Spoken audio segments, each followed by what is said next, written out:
Water, living water. Without water, there would be no life. Plants and animals need it. We need it. Our factories and utilities need it. There isn't a part of our living or mechanized world that doesn't need water, and lots of it. And imagine the barrenness of the world without water. Water is the source of changing beauty that we see in clouds, the basis of life for a wild animal in its native habitat, a force of change that shapes our Earth's surface, a source of nourishment that feeds our productive farmland. It is the mantle of white that adorns the Earth's surface in winter, and the glistening mass of blue that dots the landscape in the summer. Yet, in our haste to fulfill our needs for water, we have forgotten that it is a resource we need to protect. When we are done using it, we often carelessly pollute it and allow it to run into the waters that sustain us. Even when there is abundant water, we seem to be determined to ruin its healthful qualities. We squander it and foul it with filthy waste. From streams to rivers, the pollutants find their way into Lake Erie. Water pollution comes in two forms: point source pollution that flows out of a pipe, often from a factory or a wastewater treatment plant, and non-point source pollution, or polluted runoff from roads, lawns, construction sites, and farm fields. 25 years ago, point source pollution was the largest source of contamination in our nation's waters.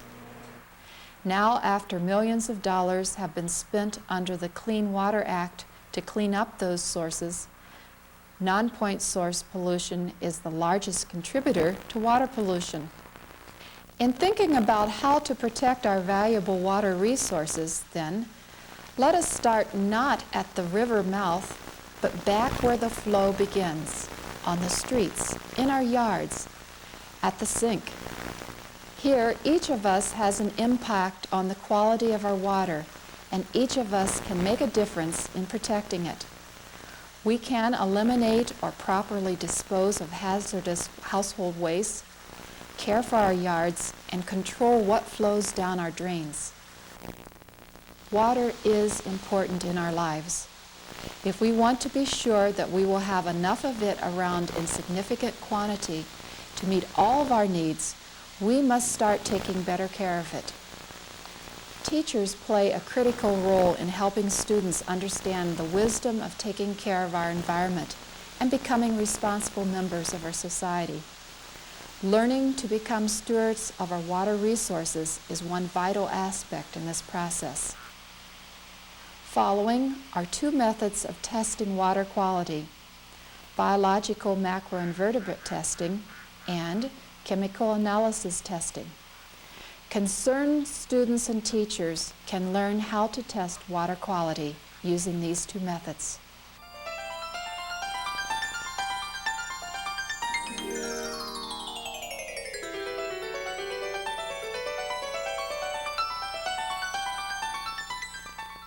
Hello, I'm Elizabeth Schnabel from the Soil and Water Conservation District. We're coming back to the Enviroscape today to have our second part of our lesson using the Enviroscape. Again, this is a community with a typical industrial area. It has its agricultural area out in the country. We have our hillside that has been deforested, a nice golf course over here next to a nice residential area, the sewage area, which is draining for the residential area, and of course the roadways connecting everything. And leading and weaving all the way through the Enviroscape, you can see streams leading, rivers leading all down to the lake. So right now our Enviroscape looks very, very clean because the industries, the residential area, and the agriculture area have been, there's no pollution. But we're going to quickly put the pollutants on, and then the most important thing is how do we control those pollutants?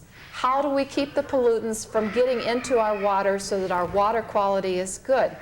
So I will very quickly put back on the pollutants. We've got our green, which is representing what, ladies?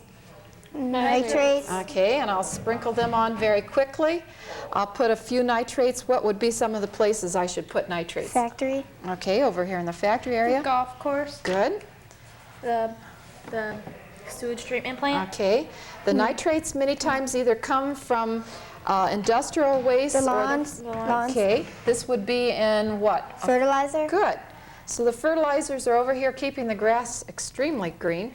And of course over here in the countryside, the farmer has a spring plowing done and he's going to be putting some extra fertilizers on.